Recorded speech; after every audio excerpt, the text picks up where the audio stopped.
Like she looked like an otter in water whenever they were grappling.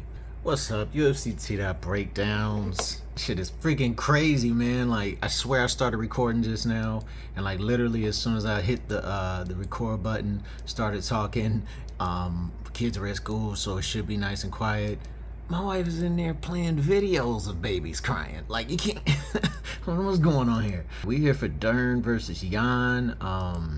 We had a week off last week. I'm gonna be honest. I wasn't super hyped for this fight, but it actually turned out to be a really good fight. Like, I really enjoyed this fight. It was much more entertaining than I assumed it would be. It was like striker versus grappler for sure, but I mean, Jan's grappling defense was so on point that we actually got to see Mackenzie Dern's jiu-jitsu in the UFC, because I'm going to be honest, I'm a fan of Mackenzie Dern, but you know, like, I've always seen her throwing crazy strikes and then getting lightning fast submissions. I've never seen her actually practice jiu-jitsu because she's so good. Usually, either I've seen her lose a couple times too, but it's not very often that I see her really practice jiu-jitsu. And I mean, she is like, her fluidity of movement, she's like water, and she's so sticky. There was a time where she went for like a hip toss and Jan slipped out the back and she just didn't let go of her arms and somehow still hip tossed her. Jan ended up landing almost flat on her face, right on her head, like all that momentum of their bodies. It was worse for Jan because she got free. And like, the way that Mackenzie was moving, like she'd be on the ground, and it's so crazy how on the ground she's moving like a ninja, and then the moment they get up on the feet, she's like, "Argh!" But on the ground, oh man, she's so good. She was setting Jan up in a way where Jan had 3 different options to defend, and she already had 3 different submissions set up at the same time, where no matter where Jan went, she just was like, okay, well, we'll go with these 2 then. Man, that Mackenzie Dern's jiu-jitsu is crazy, and that Jan's defense is crazy. On the feet, it wasn't even close. Jan was piecing her up, like throwing leg kicks of every type you can think of. Front kicks, back kicks, side kicks. She throws this sneaky side kick to the knee that is, it's gotta hurt real bad. Super sneaky, super effective. Her hands are lightning fast. She was landing shots the whole fight. I only remember hurting Dern one time with a big left hand, I believe. But I mean, she marked Dern's face up. She was lumped up. She was cut. She was black-eyed. I can't believe that Jan has a white belt in jiu-jitsu, because her jiu-jitsu defense. But interview afterwards, Paul Felder asked her, and she said like she didn't do anything but train defense. Like she didn't train for striking. She just trained defensive positions, and you could kind of hear Uriah Faber saying it at the end of the fight. I think it was Uriah Faber at the end of the fight. He was saying like, we trained that exact position so many hours. It really paid off. It was a really good fight. I really enjoyed it. Went the whole distance, all 5 rounds. Mackenzie Dern almost submitted Jan so many times. Like right at the end of the round, so many times. She had arm bars just it's in, like, oh no. It's rare that the main event is the best fight on the card. I feel like this is the fight of the night, hands down. Jan ended up winning by majority decision. One judge had it a split. The other 2 had it, I think, 49-48 for Jan. The 5th round, Dern just dominated her on the ground, and to the very end, Jan was able to escape an armbar at the very last second, land some big heavy strikes. But I feel like Jan won the majority of the fight. When they got on the ground, it was clear that Dern was in control, but Jan just stayed off the ground, and then when she got down, she just defended so well. Like, I can't believe how well she defended.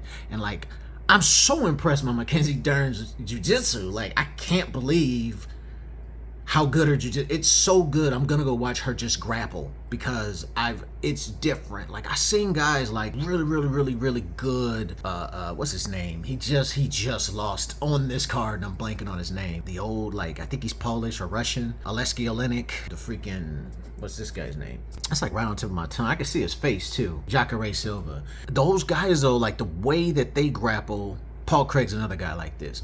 When they get a hold of you, it's not like they're fluid. They get a hold of you, and it's just like, oh, you're going to only move the way they want you to move until they submit you.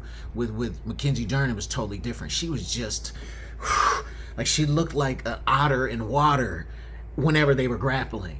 there were moments where they weren't even grappling, but she was just trying to continue to grapple by like scooting or rolling or doing whatever she could do just to get into range to get a hold of her. But just the way that she did that, all her movements were like ninja moves. Like, so impressed by her jiu-jitsu.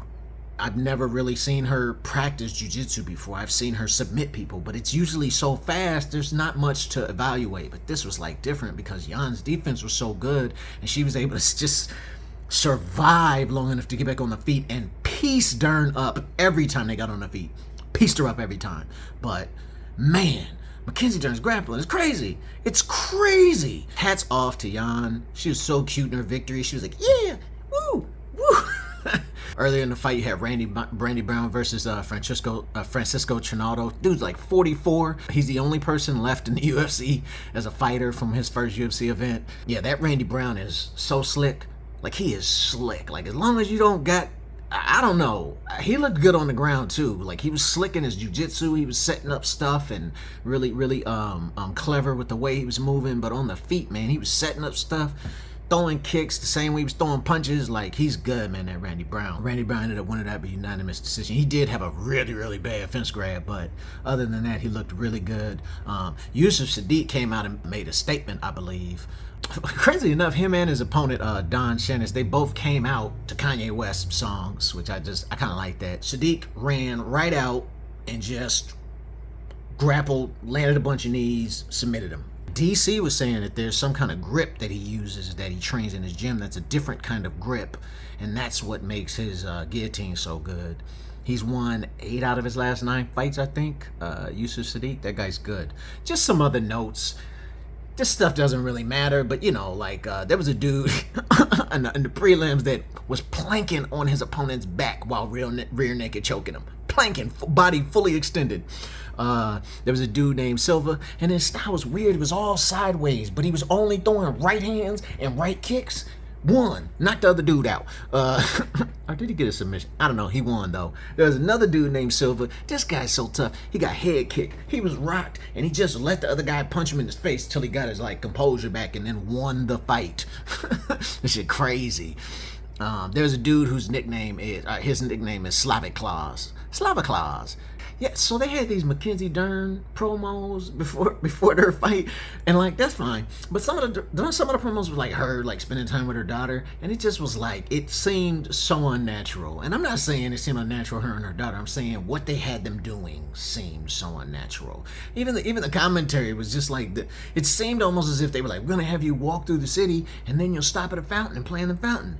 And then when they did the interview, she was like, yes, I love to walk through the city and stop at fountains with my daughter. It was like, ooh, it seems like whatever producer got this sketch or skit ready don't have kids. Pretty sure Mike Davis had his orbital socket broken by a big left hand from Slavic Claus. I told you it's going to be quicker now. No more of those long form videos. First of all, I just started this master's degree program and I don't have the time. Second of all, no one even watches them. If you want breakdowns, then why don't you watch them? If you go back and watch all those old breakdowns and I get big numbers on them, it don't even need to be big numbers. If I just see that there's a good amount of people watching them, I'll go back to the old way. Otherwise, though, you're just gonna get the shorts and quick breakdowns like this, and that's it.